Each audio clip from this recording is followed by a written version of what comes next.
Hello everyone. तो students, आज का जो आपका लेक्चर है it is based on the P block elements. तो अभी इसी में मैंने कुछ पहले भी आपको लेक्चर रिकॉर्ड किए हैं आपके लिए। तो आज का जो रहेगा पी ब्लॉक एलिमेंट्स।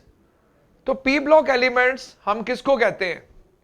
तो पीरियोडिक टेबल के अंदर the elements which are lying on the extreme right side of the periodic table they are called P block elements. तो पी ब्लॉक के बारे में हम सारा डिस्कशन करेंगे। We shall be discussing all the properties of the P block elements. तो as you know it includes 13 to 18 groups हैं। 13 group से स्टार्ट करके जैसे आपका बोरोन फैमिली, फिर आ जाएगा आपका 14th ग्रुप जिसके अंदर हम डिस्कस करेंगे कार्बन फैमिली, फिर 15th ग्रुप आ जाएगा nitrogen family regarding all the properties. 16th group जिसको हम कहते हैं chalcogens oxygen family, 17th group halogens and the 18th group are noble gases. तो we start with the lecture.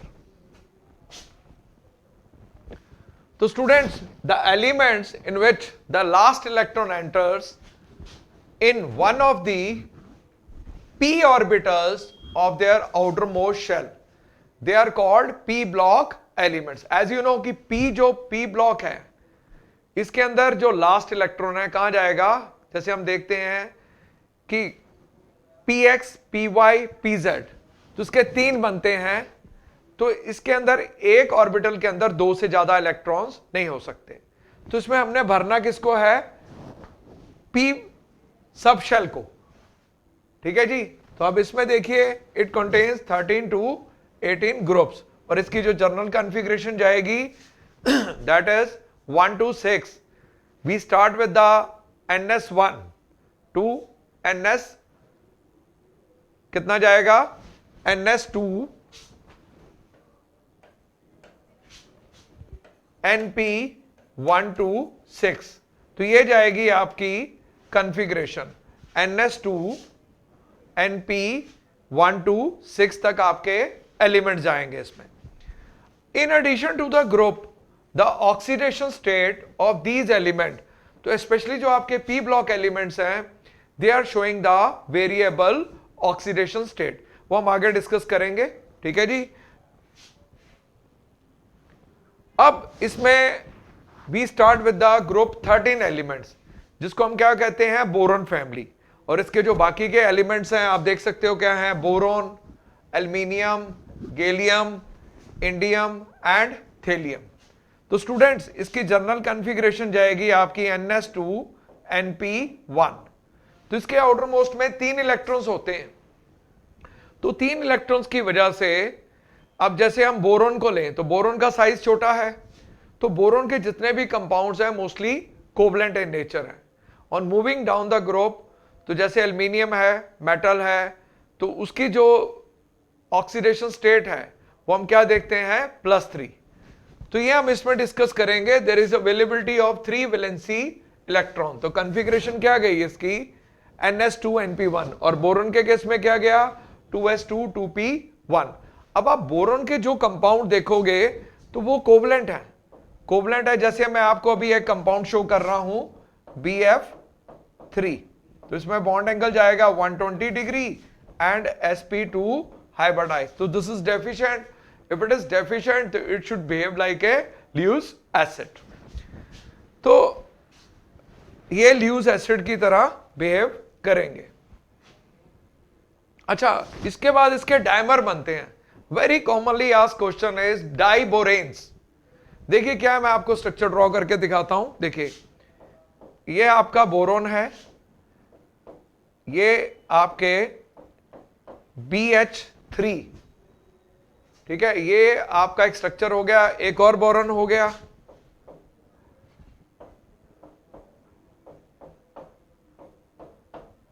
अब देखिए इसमें क्या है कि ये जो हाइड्रोजन है it is acting bridge between this and this, तो this is called bridge hydrogen. ऐसे ही अगर आप देखो तो this hydrogen is acting a bridge between this and this boron, तो it forms a bridge compound और it is called banana bond. इसको हम क्या बोलते हैं?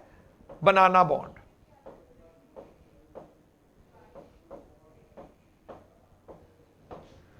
तो it is considered as 3 centred 2 electron bond. तो ये आपका डाइमर बन जाता है किसका, B2H6।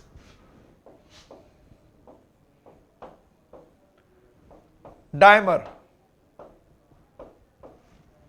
ये बन गया आपका। अब इसके बाद हम आते हैं एल्युमिनियम पे। तो एल्युमिनियम ऑक्साइड जो है, जो हम देखते हैं नॉर्मल, इसका फार्मूला है Al2O3, इट इज एम्फोटेरिक। अब regarding the amphoteric behaviour which can act as a acid as well as base, तो this is the character of the aluminium oxide। और इसका एक और कंपाउंड है AlCl3। तो AlCl3 because of the deficient it will again behave as a loose acid। अच्छा, इसका भी डाइमर बनता है। अगर आप देखो तो Al2Cl6 का, वो मैं आपसे डिस्कस करता हूं। तो मैं यहां बना रहा हूं इसका डाइमर जो है, ये आप देख सकते हो।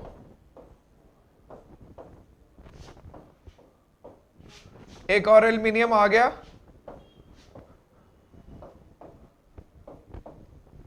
अब देखिए इसके अंदर भी लोन पेयर है, इसके अंदर भी, तो it forms a coordinate compound and it forms a dimer that is of Al2Cl6। तो it undergoes dimerisation. Then the element of this group, they have the smaller size than the corresponding element of the group second। normally हम देखते हैं कि जब आप move करते हो periodic table के अंदर फ्रॉम लेफ्ट टू राइट, तो इसमें एक न्यूक्लियर चार्ज है। न्यूक्लियर चार्ज बढ़ जाएगा, अगर न्यूक्लियर चार्ज बढ़ेगा तो साइज छोटा हो जाएगा। तो इस वजह से जो एल्युमिनियम का जो 13th ग्रुप है, इट इज स्मॉलर, इसका साइज जो है छोटा है as compare to second group। then on moving down the group, atomic and the ionic radius increases। the reason is because हर लेवल पे एक शेल ऐड हो रही है, तो उसकी वजह से जितना न्यूक्लियर चार्ज कम होता जाएगा, because as you know nuclear charge is inversely proportional to size. जब साइज बढ़ेगा तो न्यूक्लियर चार्ज आपका कम हो जाएगा। तो आयनाइजेशन एनर्जीज है। इसके बाद द फर्स्ट आयनाइजेशन, देखो ना जनरल कॉन्फ़िगरेशन इसकी क्या है, NS2Np1। तो बिकॉज ऑफ दिस 1 इलेक्ट्रॉन, तो इसकी ग्रुप 13 की it is less than the member of the alkaline earth metals, जिनकी कॉन्फ़िगरेशन क्या जाती है, NS2। तो ये स्टेबल होने की वजह से यहां से इलेक्ट्रॉन लेना मुश्किल हो जाएगा। Then the sharp decrease in the ionization energy from boron to aluminium is because of the increase in the size। तो ये रीजन इसमें रहेगा आपका। इसके बाद देखते हैं कि element of the group 13 are less electropositive as compare to the group 2। तो इनकी जो इलेक्ट्रोपॉजिटिव नेचर है ये कम हो जाएगा, ठीक है। इसके बाद on moving down the group the electropositive character increases because the ionization energy decreases। तो boron is a typically non-metal, but the aluminium it is a metal। after that we have certain metalloid also, ठीक है ना, वो हम आगे discuss करेंगे इसके बारे में। after that we have group 14 elements, जिसकी जनरल कॉन्फ़िगरेशन क्या है, NS2Np2। तो इसके आउटर मोस्ट में 4 इलेक्ट्रॉन्स होंगे। अब 4 इलेक्ट्रॉन जहां भी आ गए, it is difficult for the element to lose और गेन। तो मोस्ट ऑफ दी जितने भी कंपाउंड है कार्बन के, ये कंपाउंड कितने कैसे बनते हैं, covalent. And carbon because of the tetra covalency undergoes catenation. What is catenation? It is the tendency to form the alike compounds. हम देखेंगे जितना ऑर्गेनिक वर्ड है, it all exists because of this property of the carbon, that is the catenation। तो ये देख सकते हो carbon non metal है, it is forming the covalent bond. Catenation जो मैंने आपको एक्सप्लेन कर दिया, not on the single but we do have the double and the triple bond. The tendency of the catenation decreases on moving from carbon to silicon to germanium to tin to lead. जितना जाओगे नीचे उतना metallic character बढ़ जाएगा। अच्छा, इसमें एक और चीज है जो नोट करने वाली है कि कार्बन की वैलेंसी तो आपने कह दिया कि 4 है, बट जब आप नीचे जाते हो तो +2 ऑक्सीडेशन स्टेट कॉमन हो जाएगी। जैसे हम देखते हैं इसके अंदर कि जो SN के कंपाउंड है, SnCl4 एग्जिस्ट, बट जो Pb है, this is PbCl2 is more common than PbCl4। तो जो लेड है, इसकी जो +2 ऑक्सीडेशन स्टेट है, इट इज मोर कॉमन। तो यहां पे एक प्रॉपर्टी आ जाएगी जो आगे भी लास्ट में नोट्स में भी आप देखोगे, उसको कहते हैं inert pair effect. No, what is inert pair effect? It is the reluctance of the s electron pair to take part in the bond formation because of the poor shielding effect shown by the f block elements. Because आपने देखा होगा कि जो penetration effect है वो s, then p, then d, then f, तो f has got the poor shielding effect, तो उसकी वजह से s will be drawn closer towards the nucleus, तो it become difficult to get the electron from the S shell. अब अगर S नहीं take part करता तो पी में से जाएगा, तो दैट्स वाई जो लेड है वो +2 ऑक्सीडेशन स्टेट उसकी ज्यादा कॉमन होगी। ये आपको एमसीक्यूज के अंदर पूछा जा सकता है कि why you been given the 4 options. जैसे SnCl4 is more common, PbCl2 is more common, PbCl2 is ज्यादा कॉमन हो गया, 4 ऑप्शन दे दी, तो आपका इसमें आंसर क्या जाएगा? Inert pair effect. अब जो कार्बन के आप देखते हो, इसके 3 एलोट्रॉप्स हैं,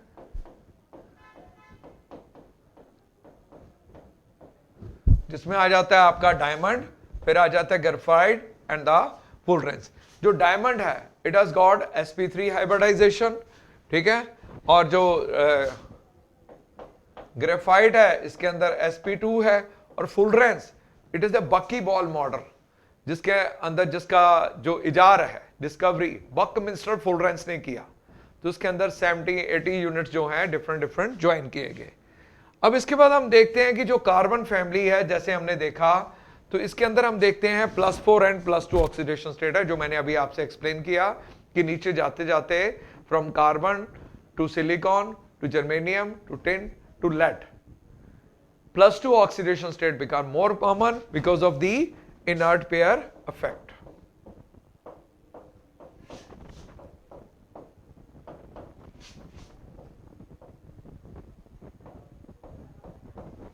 तो ये इसमें रीजन जाएगा। इसके बाद देखिए जो कार्बन के मेन जो ऑक्साइड्स हैं, अगर तो कम क्वांटिटी में ऑक्सीजन है तो we get the carbon monoxide, अगर ज्यादा क्वांटिटी में और कंप्लीट कंबस्शन हो रही है we are getting the CO2। तो carbon monoxide it is a neutral where the carbon dioxide is a acidic in nature. अब इसके बाद जो नेक्स्ट इसका एलिमेंट है दैट इज द सिलिकॉन। तो सिलिकॉन, सिलिकेट्स, इसके कंपाउंड्स बनते हैं, silicates, silicones, they are the important class of the compounds, और ये ज्यादा कहां पे इसका यूजेस है? इंडस्ट्री एंड टेक्नोलॉजी में। Then silicon dioxide it is a covalent 3D network है। अब देखिए ये इसका एक कंपाउंड है, ये बनता है टेट्राहीड्रल है to form the 4 oxygen atom, ये मैंने नीचे बना दिया। Then the silicones are the synthetic organo silicon polymer, because nowadays we live in the polymeric form. अब देखते हो अलॉयज हैं, पॉलीमर्स हैं, आपके डे टू डे लाइफ में काफी यूजफुल होते हैं इसमें। तो ये सिलिकॉन के ऑर्गेनो सिलिकॉन पॉलीमर्स बनते हैं। Then silicates it exist in the nature in the form of zeolites, mica and asbestos sheets होती हैं, ठीक है, तो ये इसमें एग्जिस्ट करेगा। अब इसके बाद आगे आपके रिप्रेजेंटेटिव एलिमेंट की डेफिनेशन कि व्हाट आर रिप्रेजेंटेटिव एलिमेंट्स। तो basically the elements belonging to the S and the P block are called representative elements. और inert pair जैसे मैंने अभी आपको समझाई है, it is the reluctance of the S electron pair to take part in the bond formation because of the poor shielding effect shown by the S block elements. Then we have group 15 elements. अब group 15 जो है इसको हम बोलते हैं nitrogen family. इसकी जो general configuration जाएगी दैट इज NS2NP3। अब इसके जो एलिमेंट्स हैं, it includes nitrogen, phosphorus, arsenic, antimony, bismuth, they belongs to the 15th group elements. अब देखिए इसके अंदर क्या है कि covalent and the ionic radii increases down the, although इसकी जो रेडियस है ग्रुप 14 से छोटी है, बिकॉज पीरियोडिक टेबल के अंदर जब आप मूव करते हो फ्रॉम लेफ्ट टू राइट तो न्यूक्लियर चार्ज पर यूनिट इसमें इंक्रीज होगा, शेल ऐड नहीं हो रही, तो उसकी वजह से क्या होगा, ओवरक्राउडिंग होगा और साइज छोटा हो जाएगा। But when you move down the group, her level पे एक शेल बढ़ रही है तो उसकी वजह से साइज बढ़ जाएगा।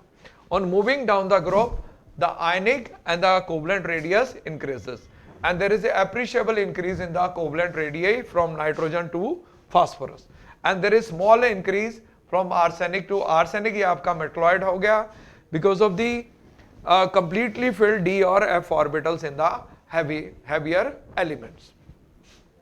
अच्छा, अब इसमें this is very important part, ionization enthalpy।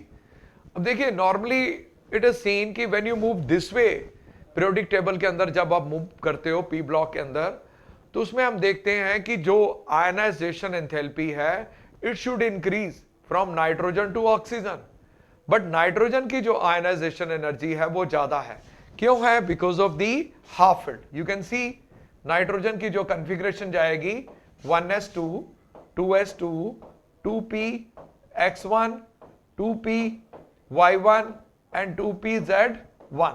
So this one is exactly showing the half filled configuration, whereas in case of oxygen you can say this is 1s2 2s2 2p4, no half filled। तो half field character की वजह से जो ionization enthalpy है वो nitrogen की ज्यादा हो जाएगी। On it goes on decreasing, ये जो आयनाइजेशन एंथैल्पी है आपकी ये नीचे जाते जाते कम हो जाएगी because of the increase in the atomic size।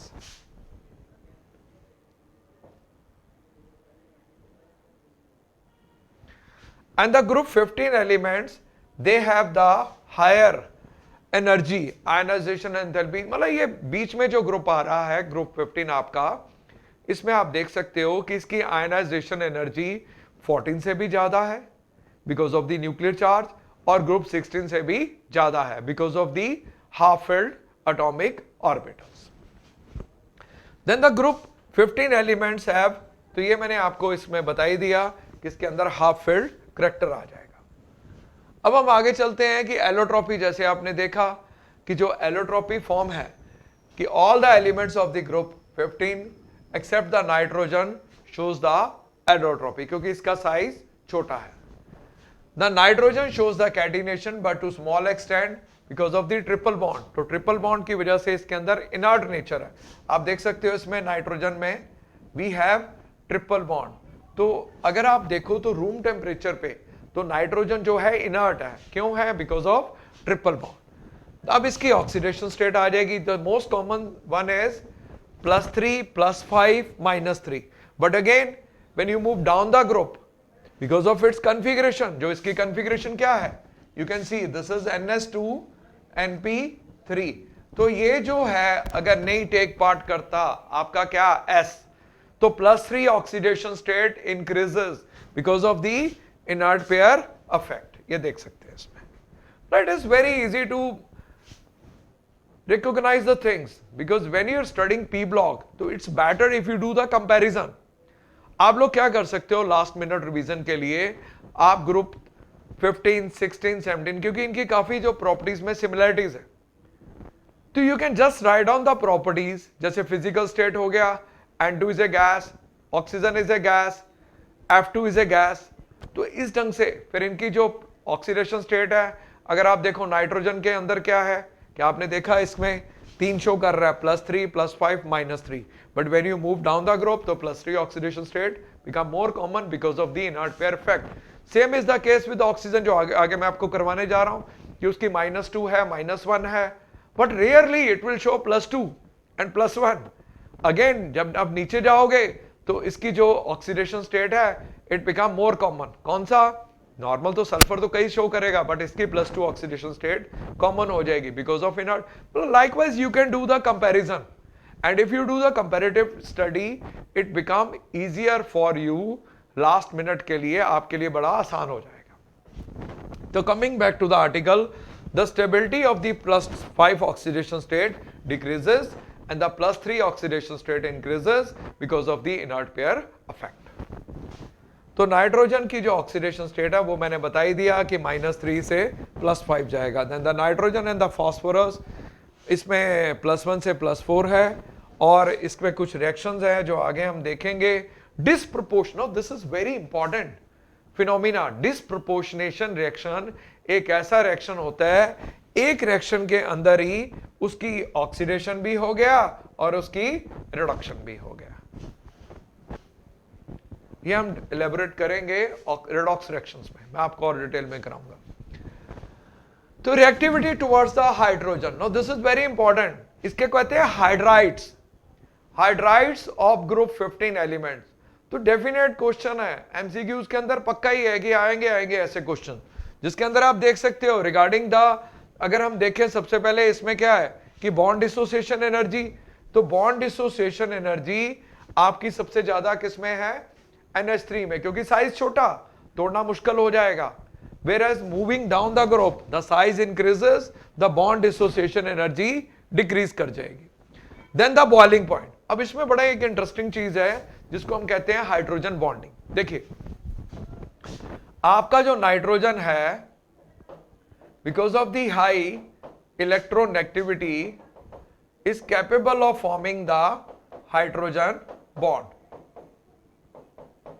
तो ये हाइड्रोजन बॉन्ड की वजह से इसका जो है what we call the boiling point is exceptionally high after the nitrogen on moving from phosphorus to arsenic, ये बढ़ेगा और नीचे और बढ़ता जाएगा because they are bonded by van der Waals forces। And the magnitude of the van der Waals forces किस पे depend करता है, आपके साइज पे।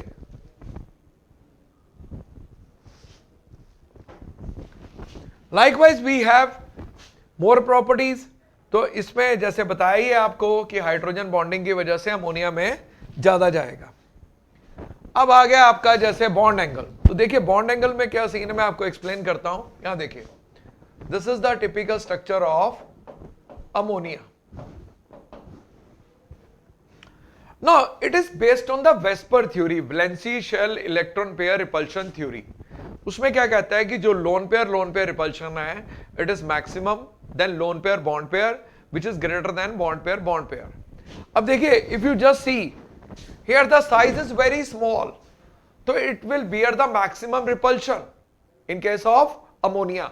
On moving from ammonia to PH3 to ASH3 to SBH3 to BiH3, as the size of the central atom goes on increasing, तो repulsion goes on decreasing। जब repulsion कम हो जाएगी तो उसमें जो बॉन्ड एंगल है वो छोटा हो जाएगा। ठीक है, तो बॉन्ड एंगल देखा अमोनिया के अंदर ज्यादा है, आफ्टर दैट वो डिक्रीज कर जाएगा।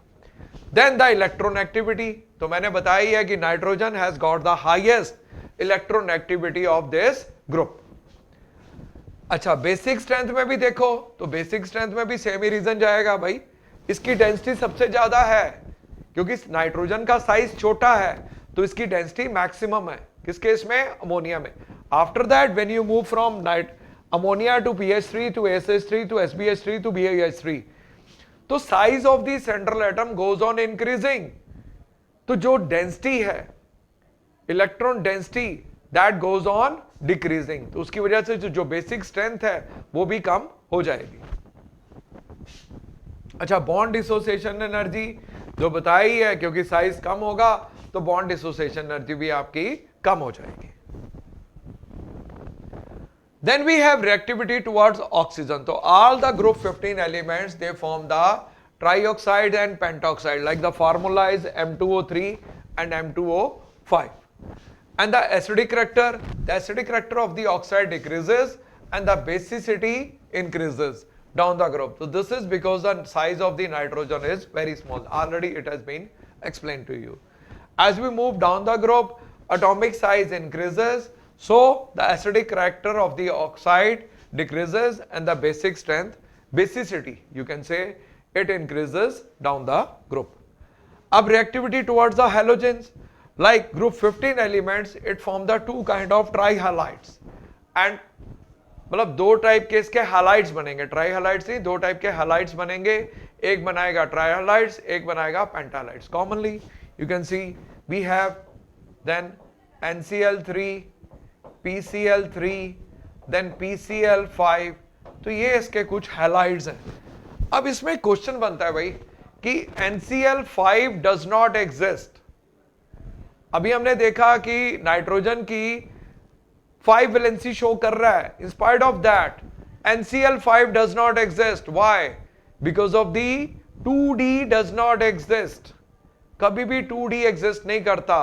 तो इसका जो कोऑर्डिनेशन नंबर है, it cannot exceed more than 3. So that's why NCl3 exists. Whereas in case of phosphorus, तो उसमें 3D exist करता है, क्योंकि 2D तो exist ही नहीं करता ना ऑर्बिट. तो ऑर्बिटल, तो PCl5 एग्जिस्ट करेगा, NCl5 एग्जिस्ट नहीं करेगा. अब इनका स्ट्रक्चर है, बड़ा सिंपल सा स्ट्रक्चर है. मैं यहां ड्रॉ कर देता हूं, यहां पे हमारे पास स्पेस है. तो ये देख सकते हो, ये आपका PCl3 का स्ट्रक्चर हो गया. This is called planar. और इसके अंदर हाइब्रिडाइजेशन, सॉरी पिरामिडल हाइब्रिडाइजेशन जाएगी आपकी sp3. और PCl5 का जो स्ट्रक्चर है यहां ड्रॉ कर देते हैं आपके.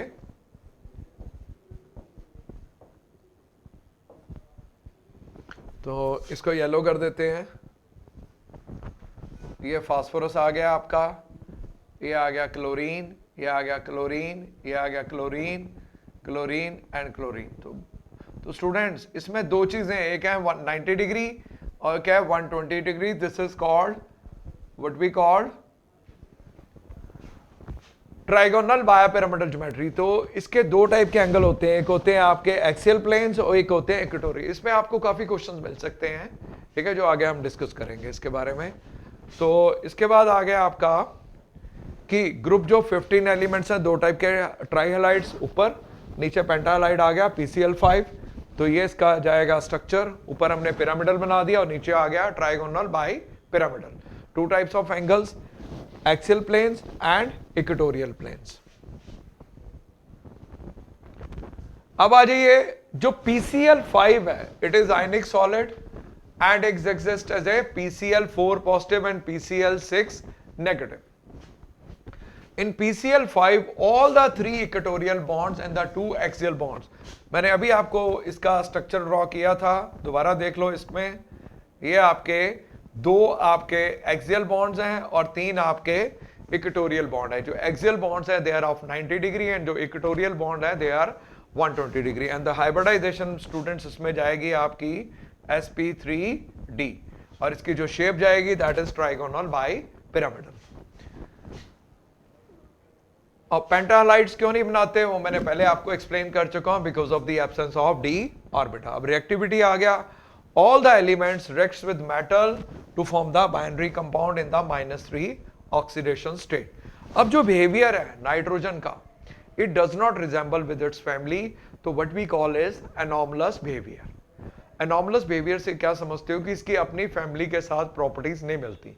तो इसमें मेन पॉइंट्स, स्मॉल साइज है, साइज काफी छोटा है, इसके अंदर d ऑर्बिटल्स नहीं होते, इट हैज हाई इलेक्ट्रोनेगेटिविटी और इसकी जो आयनाइजेशन एंथैल्पी है बहुत ज्यादा जाएगी. अच्छा, ये आपकी डाई नाइट्रोजन की प्रिपरेशन है कि how do we prepare the nitrogen, dinitrogen in the laboratory. तो we have a very simple reaction. Ammonium chloride को अगर आप ट्रीट करते हो NaNO2 के साथ तो we get the N2.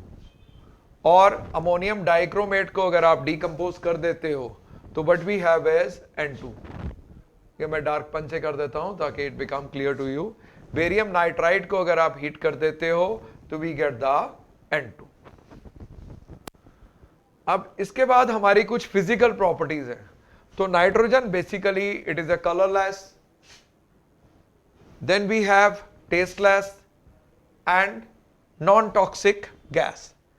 It is a chemically unreactive gas at ordinary temperature because of the triple bond. Triple bond को तोड़ना मुश्किल होगा तो chemically it is inert at room temperature. तो इसकी जो बॉन्ड डिसोसिएशन एनर्जी है student, it is quite high. Then comes ammonia. तो कॉमनली एक प्रोसेस है which is called Haber's process. Now the Haber's process is regarding the preparation of ammonia, जो आगे मैं आपसे डिस्कस करूंगा। अमोनिया का भी मैंने आपसे स्ट्रक्चर डिस्कस किया। तो this is sp3 hybridized, it is a pyramidal structure, bond angle है 107.8 minute and it is a basic gas। तो ये आप देख सकते हो इसमें। Now अब मैं अमोनिया का एक बार आपको प्रिपरेशन यहीं पे सिखा देता हूं, ठीक है। इसमें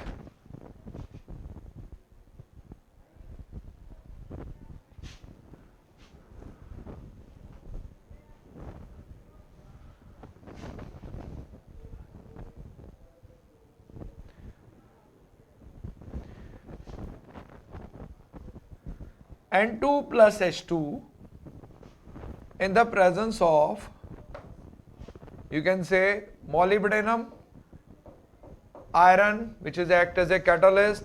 So what we get is ammonia. This process is called your Haber's process. You can put the 2 here and 3 here. So in the ratio of 1:3, जब पास करेंगे in the presence of catalyst, तो what we get is the ammonia. This is the preparation of ammonia gas, and this is a very you can say, इसमें yield अच्छी है। So as to get the good yield, तो इसमें ना एक principal है जो आगे मैं आपसे शेयर करूंगा, because this inorganic is again vast. Lee Chatelier principal होता है कि इसमें प्रेशर जो है, टेम्परेचर जो है, दोनों का रोल है। For getting the maximum yield आपका जो टेम्परेचर है वो कम होना चाहिए। तो कूलिंग पाइप्स लगाते हैं जिससे आपको अमोनिया की प्रिपरेशन मिल जाएगी। Then we have the nitric acid. तो नाइट्रिक एसिड जो है ओस्टवाल प्रोसेस से बनेगा, ठीक है। It is form by recycled aqueous ammonia, HNO3 can be concentrated distilled 68% by mass. तो what is the process? Ammonia को हमने ट्रीट किया,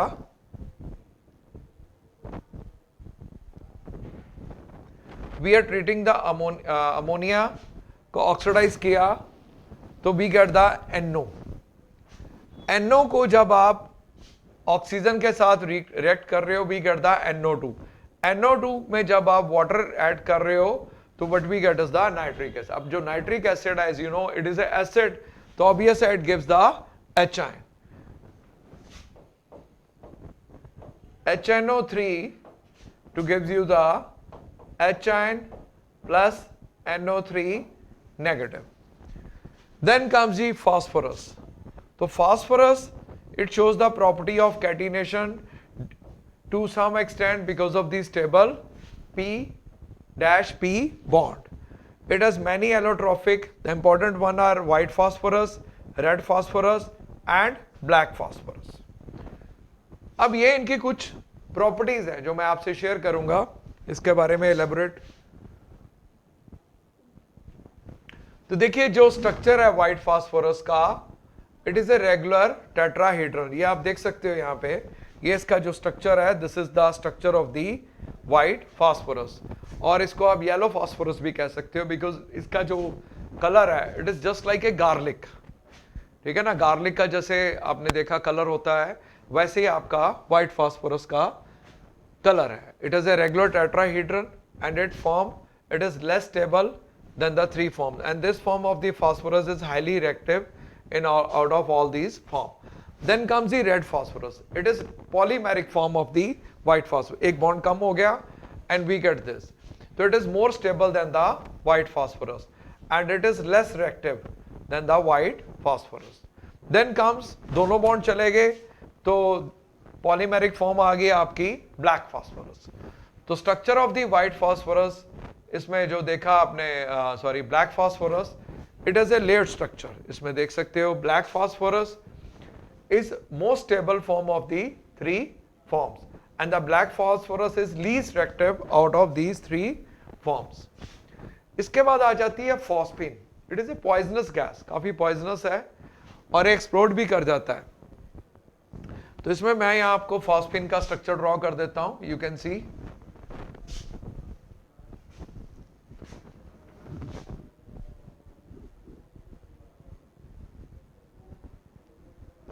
तो यहाँ इसका लोन पेयर जाएगा. तो this is the structure of the phosphine. And how do we prepare it in the lab? By treating the calcium phosphide. Calcium phosphide में अगर आप वाटर के साथ रिएक्ट करते हो तो you get the phosphine gas. और कैल्शियम फॉस्फोरेट को अगर आप HCl के साथ रिएक्ट करते हो तो again we get the phosphine gas. P4 plus NaOH, which is the laboratory preparation of your phosphane. So what we get is the phosphane gas. So this is the structure of the, again it is showing the, you can say,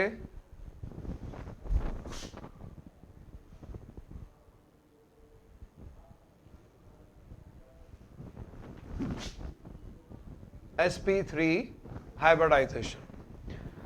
अब इसके कुछ chlorides होते हैं phosphorus के, जैसे हमने halides के बारे में अभी डिस्कस कर रहे थे. एक PCl3 एग्जिस्ट करता है, एक PCl5 एग्जिस्ट करता है. तो मैंने अभी पीछे आपको इसका स्ट्रक्चर ड्रॉ कर दिया था. तो ये आपका जो एंगल है, this one is of 90 degree and rest जो है इसके कितने जाएंगे, 120 degree.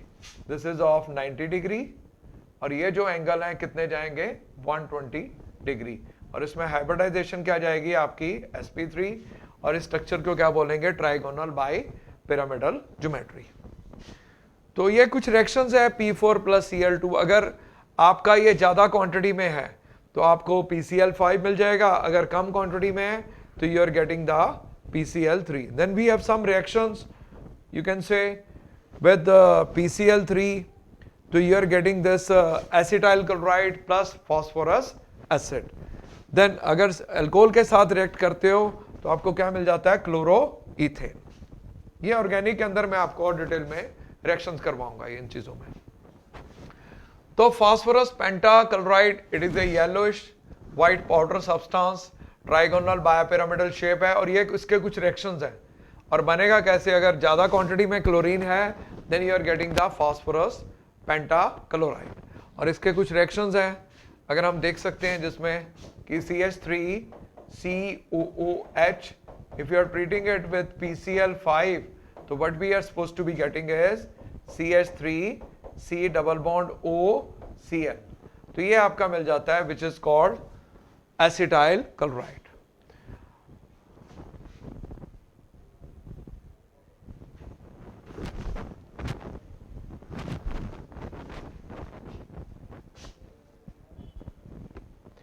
Then we have the group 16. अब आ जाइए हम ग्रुप 16 पे चलते हैं. तो इसकी जो जनरल कॉन्फ़िगरेशन जाएगी दैट इज NS2 NP4. तो इसको 2 इलेक्ट्रॉन्स की जरूरत है. तो दैट्स वाई जो ऑक्सीजन है which is the first member of this family, mostly showing -2. In most of the cases it should also show -1 इन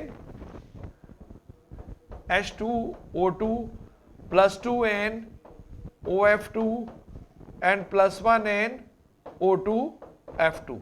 तो ये इसकी ऑक्सीडेशन स्टेट है इस ग्रुप की, किसकी, ऑक्सीजन की. तो oxygen is showing this one oxidation states. तो इसमें ना जो बाकी मेंबर है इनके along with the -2, they are also capable of showing +2, +4, +6 because of the partially filled d orbitals. देख सकते हो इसमें. और नीचे जाते थे अगेन जो +4 है oxidation state, it become more common because of the inert pair effect. अब आ गया द स्टेबिलिटी. -2 स्टेट डिक्रीजेस, जो मैंने बताया है आपका. तो +4 ऑक्सीडेशन स्टेट इंक्रीज कर जाएगी. क्यों? Because of the inert pair effect. अब आ गई आपकी very very important property which is already been explain, the ionization enthalpy of group 16 elements. तो देखिए नॉर्मली तो ये बढ़नी चाहिए थी, बट जो नाइट्रोजन अभी हमने एक्सप्लेन किया, तो नाइट्रोजन के अंदर क्या है, exactly half filled atomic orbitals. तो उसकी वजह से जो उसकी आयनाइजेशन एंथैल्पी है नाइट्रोजन की ज्यादा है एज कंपेयर टू ऑक्सीजन.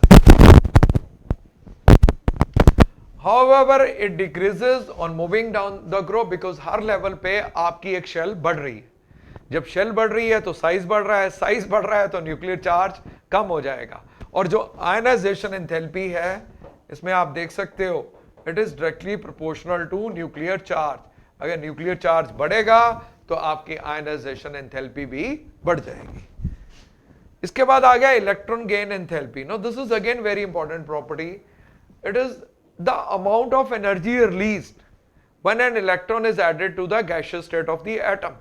तो नाइट्रोजन और उसमें what we call it group 16 element के अंदर जब आप देखते हो कि ऑक्सीजन की लेस नेगेटिव है देन सल्फर, क्योंकि जो सल्फर का साइज है ये बड़ा है, तो इसमें जो inter electronic what we call repulsion ये कम होगी, क्योंकि ऑक्सीजन का साइज छोटा है। आप देख सकते हो इसमें 6 तो सॉरी 8, तो दिस इज 2 6 और सल्फर में आ गया आपके 16 2 8 6, तो एक शेल बढ़ गई। तो इसमें जो इंटर इलेक्ट्रॉनिक रिपल्शन थी वो मैक्सिमम है किस केस में, ऑक्सीजन में, और कम किस में है, सल्फर में। तो उसकी वजह से जो इलेक्ट्रॉन गेन एंथैल्पी है वो सल्फर की ज्यादा नेगेटिव है एज कंपेयर टू ऑक्सीजन। तो sulphur can easily accommodate 2 electrons rather 1। तो सल्फर टू पोलोनियम, तो electron gain enthalpy become less negative because increase in the atomic size. Then we have reactivity. तो मैंने आपको पहले ही बोला कि जब आप इसकी स्टडी करना चाहते हो you need to do the comparison. अभी मैंने आपको नाइट्रोजन फैमिली खत्म करवाया, अब ऑक्सीजन करवा रहा हूं, इसके बाद हैलोजेंस आएंगे। तो तीनों के हाइड्राइड्स, जैसे उसमें नाइट्रोजन में आपने देखा क्या था, NH3 PH3 ASH3 SbH3 और BiH3, ठीक है। अब इसमें आप देख सकते हो आपके जो हाइड्राइड्स हैं क्या है, H2 H2O H2S H2SC H2T। तो इनकी जो comparative, if do the comparatively study तो it become easier for you to recall the things. अब इसमें जो बॉन्ड एंगल है, तो ठीक है, इसमें जो बॉन्ड एंगल है आप देखोगे या ना, ये यहाँ पे बॉइलिंग पॉइंट लिखना था, ये गलती से लिखे गया, तो यहाँ पे हम कर देते हैं बॉइलिंग पॉइंट्स। तो बॉइलिंग पॉइंट पानी का ज्यादा है, ठीक है, तो बॉइलिंग पॉइंट जो है वो वाटर का ज्यादा होगा, बिकॉज जो वाटर के अंदर क्या होता है, इंटरमॉलिक्यूलर हाइड्रोजन बॉन्डिंग, तो उसकी वजह से इसका जो बीपीटी है ये एक्सेप्शनली हाई है। After that when you move from water to H2S to H2SC to H2T, because they are bonded by van der Waals forces and the magnitude of which increases as the size increases. तो that's why इनका जो boiling point है नीचे आते थे बढ़ जाएगा। अब आ जाइए acidic nature, that is the tendency to give the H ion। अच्छा, इसके अंदर ना दोनों properties आप कर सकते हो, not only the acidic character but you can do also the reducing character। या मैं लिख देता हूँ reducing character और acidic character दोनों same follow करेंगे, क्योंकि आपको MCQs आने हैं तो उसके अंदर it should be easy to recall the things, आपके लिए आसान कर रहा हूं। तो इसमें आप देख सकते हो जैसे वाटर से H2S to H2SC to H2, जैसे साइज बढ़ेगा तो उतना जो बॉन्ड लेंथ है ये बन जाएगी और बॉन्ड स्ट्रेंथ कम हो जाएगी, तो tendency to give the H ion more easier. किस केस में, H2TE। तो एसिडिक करैक्टर बढ़ रहा है, रिड्यूसिंग करैक्टर बढ़ रहा है नीचे जाते जाते हाइड्राइड्स का, और thermally it is more stable.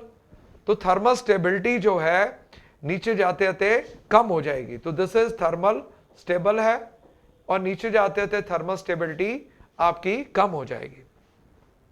Then reducing character मैंने बोला ही है कि नीचे जाते जाते आपका जो रिड्यूसिंग करैक्टर है ये बढ़ जाएगा। तो दीज आर द मतलब very common properties regarding the hydrides of group 16 element. तो you start with the boiling point, then we did the reducing character, फिर आपने पढ़ा इसका बॉन्ड लेंथ बढ़ जाएगी, बॉन्ड स्ट्रेंथ कम हो जाएगी, तो और एसिडिक स्ट्रेंथ नीचे आते थे बढ़ जाएगी।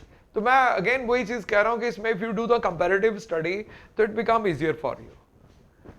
अब इसमें रिएक्टिविटी विद ऑक्सीजन, तो रिड्यूसिंग करैक्टर जैसे बोला कि dioxide decreases down the group because the oxygen has a strong positive field which attracts the hydroxyl group and the removal of the H become easier. ये उसी का part है जो मैंने अभी आपको एसिडिक स्ट्रेंथ के बाहर करवाया था। तो एसिडिटी आल्सो डिक्रीज कर देगी, और सल्फर डाइऑक्साइड आपकी गैस है where SiO2 is a chain polymeric structure. अब कुछ कंपाउंड्स हैं ऑक्सीजन के और अदर एलिमेंट्स के जिनको हम कहते हैं ऑक्साइड्स। इसके अंदर क्या देख सकते हो, the compound of oxygen and the other element they are called oxides.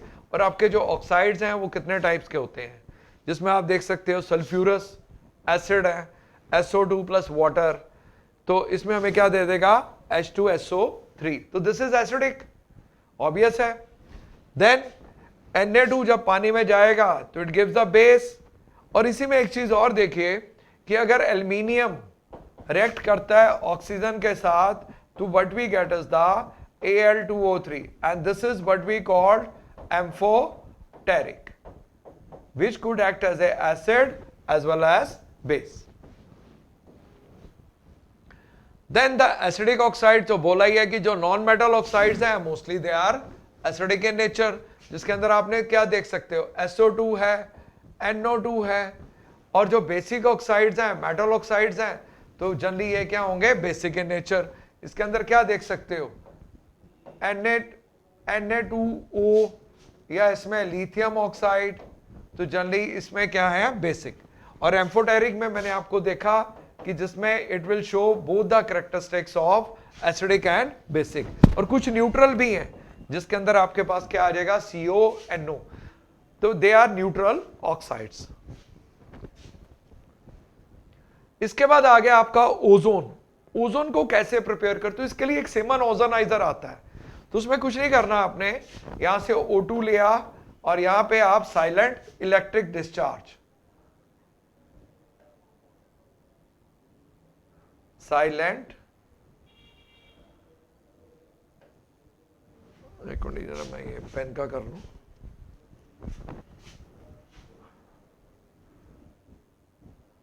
Silent electric discharge अगर आप प्रोड्यूस करते हो तो वहां पे आपको क्या मिल जाएगा, O3। अच्छा, O3 ओजोन का जो स्ट्रक्चर है ये ऐसे बनता है आपका, ये आपका ओजोन का स्ट्रक्चर है, ठीक है। और इसके बाद हम आगे चलते हैं तो हमारी जो सल्फर आ जाएगा, और जो सल्फर है इट शोज द एलोट्रोपिक, इसमें बनता है yellow rhombic sulphur, monoclinic sulphur, और एक फॉर्म और आती है that is called the plastic sulphur. तो ये इनका स्ट्रक्चर है। अच्छा, इसको what we call crown like structure कहते हैं, we call it crown like structure.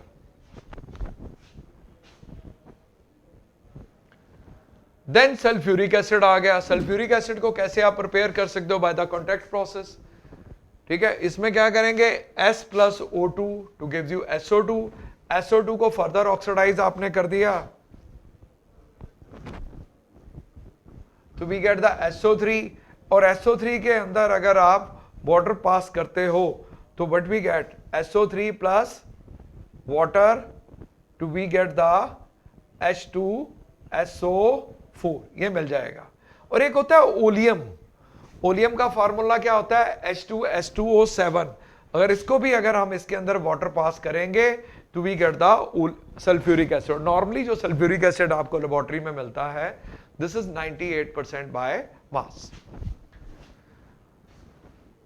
और इसके जो रिएक्शंस है एक्सोथर्मिक है, that's why the low temperature and the high pressure are favourable. It is a dibasic acid and diprotic. अच्छा, ये diprotic के बारे में मैं थोड़ा सा आपको एलेबोरेट करूंगा। देखिए ये इसका स्ट्रक्चर है,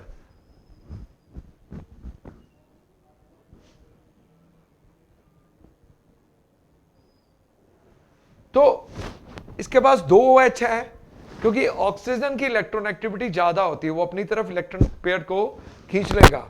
तो अगर हम इसका रिएक्शन देखें तो that gives you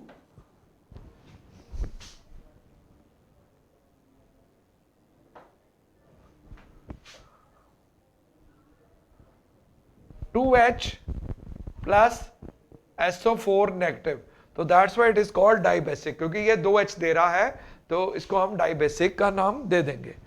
it is a strong dehydrating agent and strong oxygen. अच्छा, सल्फ्यूरिक एसिड जो है, सुनिए, इसकी मेन 3 प्रॉपर्टीज हैं। Number 1 acidic in nature, number 2 strong oxidizing agent, and number 3 dehydrating nature. तो उसी की वजह से अगर हम ग्लूकोज ले लें तो यहां पे मैं कर देता हूं C6H12O6, this is your glucose, या सुक्रोज ले लो, इसमें क्या फर्क पड़ता है।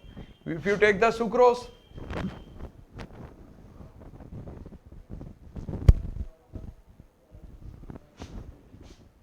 C12H22O11, तो इस पे अगर सल्फ्यूरिक एसिड डाल दें तो it is called charring of sugar, तो ये कार्बन ब्लैक कर देगा, प्लस वाटर वेपर्स आपके बाहर निकल जाएंगे। तो ये इसके रिएक्शंस हैं। इसके बाद आ गया आपका group 17 elements which are called halogens. Halogens मतलब क्या बोलते हैं हम इसको, सॉल्ट फॉर्मिंग।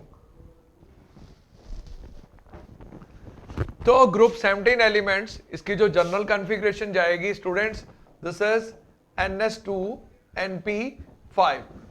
तो it require 1 to complete its octet. इसको एक इलेक्ट्रॉन की जरूरत है, तो इनकी जो इलेक्ट्रॉन एक्टिविटी है वो ज्यादा है, और एक और होता है इलेक्ट्रॉन गेन एंथैल्पी, ये भी ज्यादा है। तो ये इजिली ले भी लेंगे, और इनके अंदर टेंडेंसी भी है पुल करने की इलेक्ट्रॉन्स टुवर्ड्स इटसेल्फ। तो स्मॉल साइज है और एटॉमिक। अच्छा, ये जो आपका पीरियोडिक टेबल के अंदर देखते हो, when you move from left to right side in a periodic table, तो इसके अंदर जो हैलोजेंस है it has got the smallest radius. अब आप कह सकते जी ग्रुप 18 भी तो है, तो उसमें क्योंकि फील्ड है, फुली फील्ड है, तो उसके अंदर इलेक्ट्रॉन इलेक्ट्रॉन रिपल्शन हो जाएगा। तो इसमें मैक्सिमम इफेक्टिव न्यूक्लियर चार्ज है, तो आयनाइजेशन एंथैल्पी बहुत ज्यादा है, बट इसमें जो इलेक्ट्रोनेगेटिविटी है वो मैक्सिमम है, और delta EGH which is called electron gain enthalpy, it is maximum negative. तो वहीं पे आ गया आपका नेक्स्ट डेफिनेशन है, what is the electron gain enthalpy? It is the amount of energy released when an electron is added to the gaseous state of the atom। तो चलिए हम देखते हैं कि इलेक्ट्रॉन गेन एंथैल्पी इनकी जो है ज्यादा नेगेटिव है, और इलेक्ट्रॉन नेगेटिविटी भी ज्यादा है, because they have got the highest tendency to pull the electron towards itself. तो इसमें जो देखें, अगर fluorine is the most electronegative element we have. इसके बाद आ जाएगा बॉन्ड डिसोसिएशन एनर्जी। तो इसमें देख सकते हो कि फ्लोरीन की कम है। देखो भाई, साइज तो छोटा है फ्लोरीन का, तो ज्यादा होनी चाहिए, बट इसके अंदर क्या है कि लोन पेयर जो रिपल्शन है, अगर आप देखो ना इसमें, क्योंकि बॉन्ड बनता है ऐसे करके, तो इसमें जो लोन पेयर रिपल्शन है इट इज मैक्सिमम। तो उसकी वजह से जब लोन पेयर रिपल्शन ज्यादा होगा तो बॉन्ड डिसोसिएशन एनर्जी कम हो जाएगी। After that, as the size increases the bond length increases। तो bond dissociation enthalpy of the chlorine is more than the, वो मैंने बताई है कि फ्लोरीन के अंदर लोन पेयर रिपल्शन मैक्सिमम है। Then all the halogens gives the color। Colour क्यों देंगे? जब इनके इलेक्ट्रॉन्स को जब हम इनको हीट करेंगे तो electron will absorb energy, it will jump to the excited state, on coming back to the ground state it gives the colour. ये कलर देंगे corresponding emitting the different kind of radiations। Then all the halogens are strong oxidizing agent, क्योंकि इनके अंदर tendency है खींचने की अपनी तरफ, तो they are powerful oxidising agent. इसके बाद अगेन, जैसे मैंने पहले ही बताया, if you do the comparative study तो it become easier for you people. तो उसके लिए क्या है कि अब देखो इसके भी हाइड्राइड्स आ गए, जैसे अभी हमने ग्रुप 15 के किए, ग्रुप 16 के किए, अब आप 17 के कर रहे हो, तो इसमें भी देखो सेम ही है, एसिडिक स्ट्रेंथ नीचे जाते होते बढ़ जाएगी, क्योंकि साइज बढ़ेगा तो tendency to give the hydrogen increases, तो एसिडिक स्ट्रेंथ भी इंक्रीज कर जाएगा। आफ्टर दैट स्टेबिलिटी HF की ज्यादा है, because of the decrease in the bond dissociation enthalpy. नीचे जाएंगे तो बॉन्ड डिसोसिएशन एंथैल्पी कम होती जाएगी। और बॉइलिंग पॉइंट HF का एक्सेप्शनली हाई है, क्यों? It has got a hydrogen bonding. Fluorine is the most electronegative element, तो उसके अंदर हाइड्रोजन बॉन्डिंग होगा, और बाकी जो है वैन डर वाल्स फोर्सेस हैं, तो उसका मैग्नीट्यूड बढ़ेगा जब आप नीचे मूव करोगे। Then we have the percentage of the ionic character. तो HF it is more polar. आप देख सकते हो कि जो फ्लोरीन है इसकी इलेक्ट्रोनेगेटिविटी ज्यादा है एज कंपेयर टू हाइड्रोजन, तो देयर एग्जिस्ट द, तो ये आपका बन जाएगा, तो it is more polar. Ionic character ज्यादा है परसेंटेज, जितना जाएंगे नीचे, क्योंकि इलेक्ट्रोनेगेटिविटी कम हो रही है, डाइपोल मोमेंट कम होता जाएगा, percentage of the ionic character कम हो जाएगा। Reducing power as the size increases, acidic strength, reducing power, दोनों पावर नीचे आते आते बढ़ जाएंगे।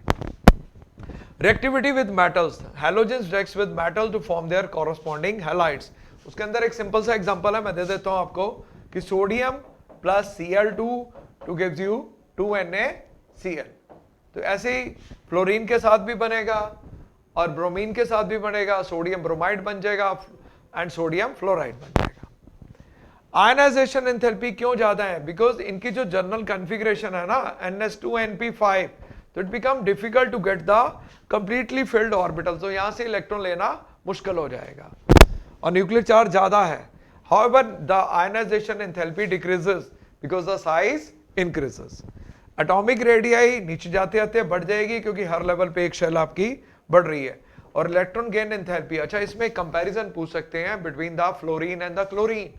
इलेक्ट्रॉन गेन एंथैल्पी का, क्योंकि जो फ्लोरीन है उसका जो साइज है वो छोटा है, जो क्लोरीन है इसका जो साइज है ये बढ़ जाएगा.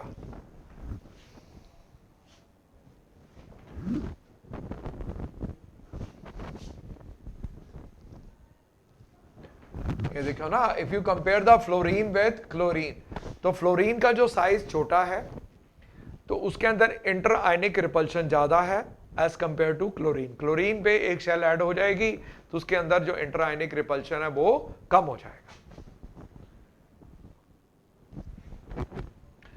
देन वी हैव आपके आगे ग्रुप 18 एलिमेंट्स. तो जो ग्रुप 18 एलिमेंट्स हैं वो मैं आपको एक बार लिख देता हूं. We have helium, neon, argon, krypton, xenon. तो they are called group 18 element. General configuration जाएगी NS2 NP6. तो इसको हम इनर्ट एलिमेंट्स भी कहते हैं, इनर्ट ग्रुप भी बोलते हैं और जीरो ग्रुप भी कह सकते हो आप इसको. And because of the 8 electrons in the outermost shell, they practically no tendency to lose or gain. So that's why they are called inert. Inert elements कहते हैं इसको. And with the exception of xenon, no one is taking part in the chemical reaction. We do have some of the chemical reactions of the xenon के ही हैं, बाकियों के नहीं है. Ionization enthalpy देखो तो इनकी ज्यादा है. इलेक्ट्रॉन एक्टिविटी देखो तो जीरो होगी. इलेक्ट्रॉन गेन एंथैल्पी पॉजिटिव चली जाएगी. तो तीन प्रॉपर्टीज है, मैं यहां लिख रहा हूं which are very important, IE, EN and delta EGH. तो ionization energy is very high, तो ये जीरो है और ये आपकी पॉजिटिव हो जाएगी. Practically they don't have any tendency to accept any electrons. अच्छा ये कुछ रिएक्शंस हैं. Xenon plus fluorine to gives you XeF2. अगर टेम्परेचर आप चेंज करते हो 8 तो XeF4. अगर टेम्परेचर आपका और प्रेशर आप इंक्रीज कर देते हो तो XeF6. और XeF4 को अगर आप O2F2, इसको कहते हैं ऑक्सीफ्लोराइड, इसके साथ ट्रीट करते हो तो वी गेट द XeF6 बन जाएगा. आगे कुछ और कंपाउंड्स हैं xenon और ऑक्सीजन के, अगर आप रिएक्ट करते हो तो you are getting the XeO3. अब XeO3 की शेप क्या है, मैं आपको यहां ड्रॉ कर देता हूं. This is the shape of the XeO3. It is pyramidal and it is showing the sp3 hybridisation.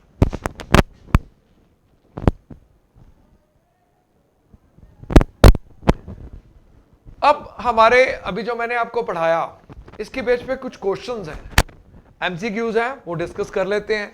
तो सबसे पहले है कि boron shows the diagonal relationship. तो ऑब्वियस है कि boron is showing the diagonal relationship with silicon. Then the question 2 is catenation. Catenation, the tendency to form the alike compound. The tendency to show the alike compound is maximum in carbon. ये क्यों है? Because of its tetra covalency. उसकी वजह से carbon के अंदर सबसे ज्यादा टेंडेंसी रहेगी. इसके बाद विच of the following is electrophilic. ये इलेक्ट्रोफिलिक हम ऑर्गेनिक के अंदर बहुत डिटेल में लेके जाएंगे. तो डेफिशिएंट जो करेक्टर होता है, this is the deficient character. ये देखिए ना, ये इसका स्ट्रक्चर बनता है BF3 का. इट शुड हैव 8 बट इसके अंदर कितने हैं 6. तो 120 degree sp2 hybridization and you can count 1 2 3 4 5 6 electrons हैं. तो उसकी वजह से it will behave as a electrophile. Now what is electrophile? It is a electron loving species. इसके बाद the element found in the sea water is iodine होता है. Iodine हमें मिलता है सी वाटर से. Then we have the shape of the XeF4. चलो मैं आपको शेप ड्रॉ कर देता हूं. ठीक है, इसमें क्या है शेप, हम अगर हाइब्रिडाइजेशन से देखें तो इट इज 8 + 4, क्योंकि जो सेंट्रल एटम है इसकी वैलेंसी कितनी है 8. and how many monovalent we have? 4. तो टोटल कितना हो गया? 12 divided by 2, it comes out to be 6. But we have 4 bonds, so it belongs to the AB4L2. तो इसकी जो शेप है students, it will be XE, F, F, F and F. It should be square planar. और इसकी जो hybridisation जाएगी that is sp3d2. तो this is the answer, square planar sp3d2.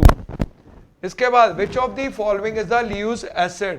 तो आप देख सकते हो इसमें जो, अच्छा इसमें एक चीज है, BF3 स्ट्रॉन्ग ल्यूज एसिड नहीं है, इसमें कंसेप्ट है. वो क्या है? It is called dative back bonding.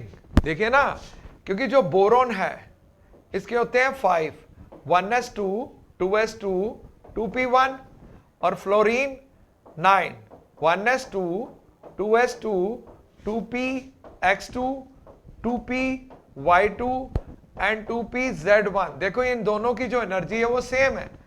तो जो बोरोन का स्ट्रक्चर है, आल्दो आपने ये बना दिया,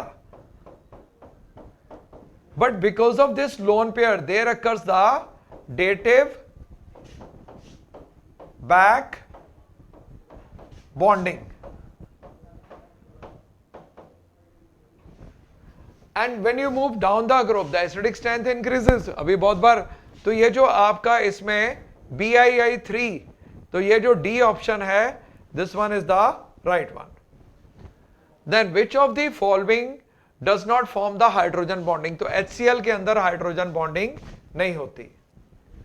इसके बाद क्वेश्चन है कि main source of the helium is monazite. इसके बाद आ जाएगा विच of the following do not form the hydrogen bonding. तो ये हमने कर लिया था, ये गलती से पिछला क्वेश्चन आपका आ गया.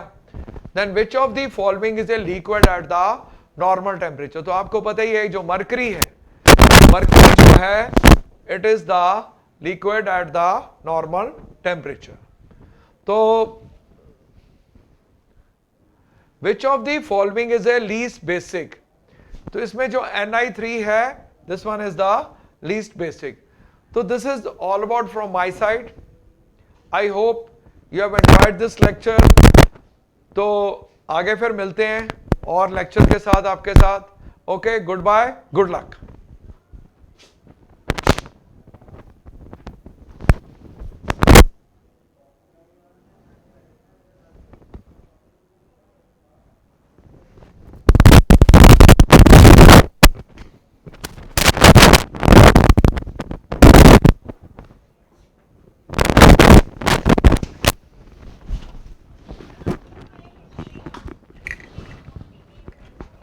सर वो बंद करना है. सर बंद करना है. बंद नहीं है.